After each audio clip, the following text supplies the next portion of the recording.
রীতিনীতি অনুযায়ী, সামাজিকতা অনুযায়ী বিভিন্ন দিবস পালন করছি, প্রথম মনে রাখতে হবে যে দিবসের নামে যেন কোনো গুনাহ না হয়, কোনো গুনাহ যেন না হয়। এবং মুরব্বী আমার অভিভাবক যারা আছি, আমাদের কিন্তু ডাবল গুনাহ হয়ে যায়। একটা হলো নিজে গুনাহ করার গুনাহ, আর একটা হলো আপনার ছত্র ছায়া অন্যরা গুনাহ করতেছে সেটার গুনাহ। আপনি আপনার সন্তানের জন্ম দিবস পালন করবেন, তো আপনি সবাইকে ডাকলেন, তো সেখানে নারী পুরুষ পর্দা বেপর্দা সব ধরনের এক হয়ে গেছে, কিছু গান বাজনাও হলো ইত্যাদি ইত্যাদি। তো আপনি নিজেও গুনাহ করলেন, অন্য সবার গুনারও একটা অংশ আপনার আমলনামায় যাবে।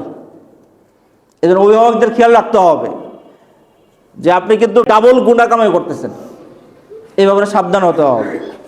সেই ক্ষেত্রে প্রথম মনে রাখা যে আমি যেন গুনাহ না করি এবং অন্যের গুনার কারণ না হই।